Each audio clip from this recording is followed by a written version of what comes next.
We've all been there, caught in an argument that started small but quickly spiraled out of control. Whether it's with a partner, friend, or coworker, sometimes things get heated before we even realize it. But what if there was a simple way to stop fights before they explode? What if three simple questions could bring calm, clarity, and control back into the conversation? That's exactly what the three-question rule does. It helps you pause, think, and respond instead of react. Let's dive into how it works and why it instantly diffuses tension. The power of pausing before reacting is one of the most underrated skills in communication, yet it's the one that separates emotional chaos from emotional control. In the middle of a heated moment, when your heartbeat is racing and your mind is running faster than your words, that single pause is what determines whether you make things better or worse. Most people think that reacting quickly means they're being honest, that firing back means they're standing their ground. But what's really happening is that they're giving their emotions the steering wheel and letting their logic sit in the back seat. The pause isn't about silence or weakness, it's about reclaiming your balance before your words start causing damage you'll later have to fix. When you pause, you give your nervous system a moment to breathe. Your body's fight or flight response calms down, your thoughts slow, and you move from reacting impulsively to responding intentionally. This short space between stimulus and response is where all your strength lies. It's the difference between saying something that escalates and something that disarms. That pause gives you perspective. It lets you step back from your emotions long enough to see what's actually happening instead of just how it feels. You start to notice that maybe the other person isn't attacking you. Maybe they're frustrated, misunderstood, or just not communicating well. Without that pause, your brain interprets every raised tone, every sharp word as a threat. You fire back, you defend, you try to win. But when you pause, you stop looking at it as a battle and start seeing it as a moment to understand. That's how arguments turn into conversations. Pausing gives you time to choose your response instead of letting your emotions choose it for you. It allows you to filter your thoughts and decide what truly deserves to be said. Most fights explode not because of what started them, but because of what was said after. The pause is what keeps you from saying things you can't take back. It's a reset button for your mind. When you take that breath and wait before reacting, you interrupt the pattern of emotional reactivity that fuels conflict. You break the cycle of tension and defensiveness. You remind yourself that your goal isn't to win the argument, it's to keep your integrity intact. A person who pauses before reacting shows self-mastery, not submission. They don't let anger dictate their tone or frustration define their words. That calm pause silently communicates confidence and control. It tells the other person that you're not going to be dragged into emotional chaos. Instead, you're going to steer the conversation with clarity and composure. Pausing makes space for better communication because it allows listening to happen. You hear what's being said instead of just waiting for your turn to talk. You think about what's true, what's helpful, and what's unnecessary. You start to realize that silence, even for a few seconds, can carry more power than words spoken in anger. The pause doesn't change the other person, but it changes you enough to handle the situation differently, and that shift changes everything. Asking questions that bring understanding instead of defensiveness is the foundation of calm and effective communication. In most arguments, people listen only to reply, not to understand. They prepare their next point, their next defense, their next comeback, all while the other person is still speaking. But when you shift your focus from proving to understanding, the entire energy of the conversation changes. Questions are powerful because they show curiosity instead of confrontation. They signal that you are trying to understand rather than attack. The moment you start asking calm, intentional questions, you invite the other person to explain instead of defend. It creates a space where both sides can breathe, think, and express without feeling judged. Arguments don't die down because one person wins. They end because someone decides to listen differently.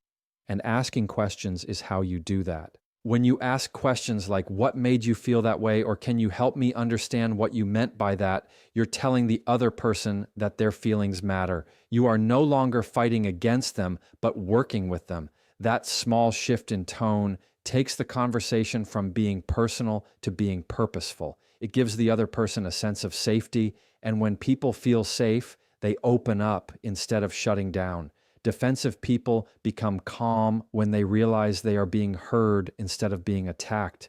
Every question you ask disarms a bit of that tension. It turns walls into windows, giving you a clearer view of what's really going on underneath their words. Often, arguments aren't about the surface issue at all. They're about unspoken frustrations, unmet expectations, or feelings of being misunderstood.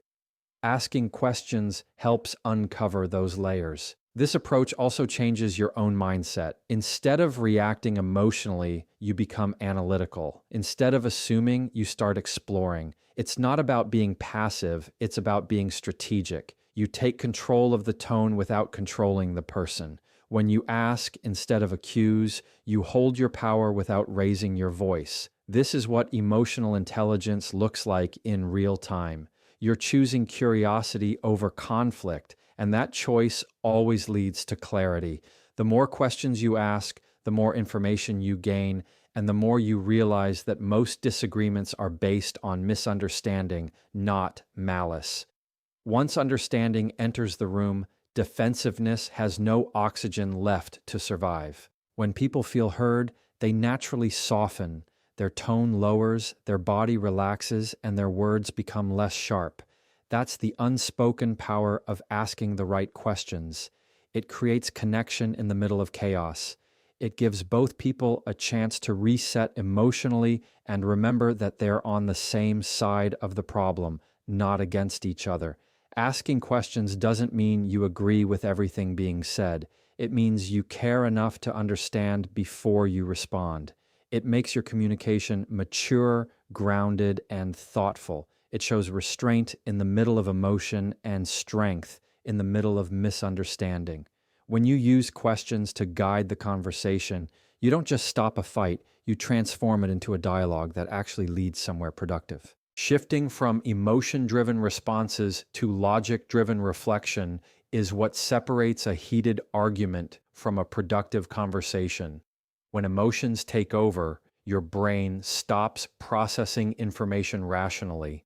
You stop hearing the other person and start reacting to your own feelings instead. Every word feels personal, every tone feels like an attack, and your focus shifts from solving the issue to defending yourself. This is where most conflicts spiral out of control. But when you learn to step back and let logic take the lead, everything changes. You move from reacting to reflecting, from chaos to clarity. Instead of saying the first thing that comes to mind, you take a mental step back and ask yourself, why am I feeling this way, and what outcome do I actually want from this conversation? That moment of reflection breaks the emotional current that fuels conflict and replaces it with intention. Logic-driven reflection doesn't mean suppressing your emotions or pretending they don't exist. It means understanding them before they control you. It's acknowledging that your anger, frustration, or disappointment might be valid, but that expressing them recklessly won't fix anything. When you bring logic into the conversation, you give your emotions structure. You recognize that not every feeling needs to be voiced immediately, and not every reaction deserves your energy. You begin to focus on outcomes instead of impulses. The more you practice this, the easier it becomes to catch yourself before you say something driven by temporary feelings that have long-term consequences. It's about creating distance between what you feel and what you do, and in that space lies your power. When logic leads, you start to see the bigger picture. You start realizing that sometimes silence says more than shouting ever could, that sometimes walking away for a moment is smarter than pushing to win right now. You learn that being calm doesn't mean you don't care, it means you care enough to handle the situation correctly. In that calm space, you can analyze what's being said instead of how it's being said. You can filter truth from tone. You stop assuming and start assessing. You stop escalating and start understanding. When you respond with logic, your words become sharper, your message becomes clearer, and your presence becomes stronger. People listen differently when you're calm because your composure demands attention in a way that anger never can. This shift from emotion to logic also builds credibility. It earns respect because it shows you're in control of yourself, not controlled by the situation. It makes people trust your words because they come from thought, not impulse. You begin to communicate from a place of purpose, not reaction. Logic-driven reflection creates room for empathy because when your emotions settle, you can see the other person's perspective without feeling threatened by it. You recognize patterns, identify triggers, and respond in ways that move the conversation forward instead of backward. Over time, this mindset turns every potential argument into an opportunity for growth. You stop letting emotions dictate the tone and start letting clarity guide your response. That's how conflicts become manageable and how your communication gains quiet authority that no raised voice could ever match. Creating emotional space for both people in the argument is one of the most powerful ways to turn tension into understanding. Most arguments escalate because neither person feels heard. When emotions are high, people start talking louder, faster, and with more intensity, all in an attempt to make their point land. But what really happens is that both sides end up talking past each other instead of to each other. Emotional space is what allows both voices to exist without competition. It's the act of stepping back mentally and giving the other person room to express themselves without immediately rushing to defend or correct. When you create that kind of space, you're not surrendering. You're stabilizing the situation. You're saying, I'm here, I'm listening, and I'm not going to add more fire to this moment. That small shift can change the entire direction of the conversation. When you allow emotional space, you show that the other person's feelings are valid, even if you don't agree with their perspective. You give them the dignity of being understood before being corrected. Most people argue harder when they feel dismissed, but when they feel seen, they soften. It's not about proving who's right. It's about making sure both people feel respected enough to speak honestly. This kind of space doesn't just calm the argument, it builds trust. It shows that your goal isn't to win, it's to understand. You can't communicate effectively when one person feels cornered. By creating space, you take away that pressure. You allow emotions to settle so logic can re-enter the room. When people don't feel the need to defend themselves, they become more open to listening, and that's when progress actually starts. This emotional space also protects your own peace. It stops you from getting dragged into someone else's storm. When you stay calm and allow the other person to speak their emotions out loud, you're not absorbing their energy, you're observing it. You're learning where their frustration is coming from instead of reacting to the surface tone. It's in that space that you can see the difference between someone being angry at you and someone being hurt near you. The moment you recognize that difference, your response becomes gentler and wiser. You stop matching their energy and start leading it. That's how emotional maturity shows up in real conversations. It's not about silence or detachment. It's about listening long enough to understand what's really behind the words being said. Creating emotional space also gives you time to gather your own thoughts before responding. It's not just about letting them speak, it's about allowing yourself to stay composed. You begin to respond from clarity instead of confusion. You understand that both people can have strong emotions and still respect each other in the process. This kind of space is what keeps a disagreement from turning into disconnection. It keeps the conversation grounded in mutual respect instead of ego. It lets empathy breathe in a moment that would otherwise be consumed by defensiveness. The power of emotional space lies in the quiet. It's what allows healing, understanding, and resolution to enter where conflict once ruled. Building connection instead of control through calm communication is what transforms difficult conversations into meaningful ones. Most arguments happen because one or both people are trying to regain a sense of control. They raise their voice, over-explain, interrupt, or repeat themselves because they feel unheard. But the truth is, the more you try to control the other person's reaction, the less control you actually have over the situation.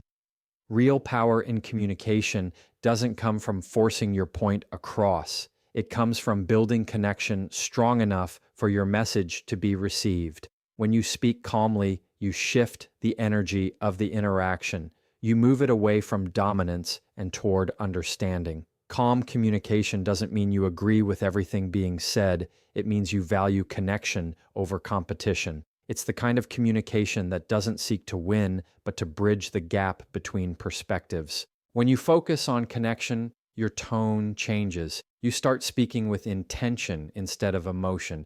You choose words that invite conversation rather than provoke reaction.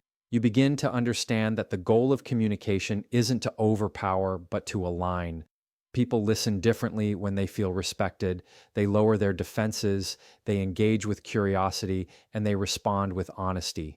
Control makes people resist, but connection makes them receptive. That's why calmness is such a powerful form of influence. It disarms tension without needing force. It invites the other person to mirror your composure.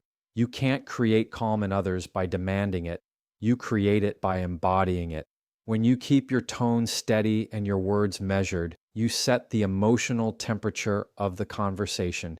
You become the anchor that steadies the storm. Building connection through calm communication also requires self-awareness. You have to recognize your own triggers and emotional habits. Maybe you tend to interrupt when you feel misunderstood or raise your voice when you feel ignored. When you become aware of those patterns, you can choose a different approach. Instead of reacting, you start relating. You ask yourself, what's the real need behind their words, and what's the real message behind mine? That mindset shift keeps you grounded in empathy rather than ego. The more connected you are to your own emotions, the easier it is to stay connected to someone else's. Calm communication teaches you that it's not your job to control how someone feels, but it is your responsibility to control how you respond. That's where influence begins. When connection leads the conversation, both people walk away feeling heard instead of defeated. Even if nothing is perfectly resolved, there's mutual respect left in the room. That's the silent victory of calm communication. It's not about silencing conflict. It's about transforming it into something constructive. You start realizing that every calm response is a choice to protect the relationship instead of your pride. You see that listening deeply often changes more than speaking loudly ever could. The strength isn't in having the last word, it's in having the right tone. When you stop trying to control the outcome and focus instead on maintaining connection, you create a safe space where truth can exist without hostility and where understanding can grow even in disagreement.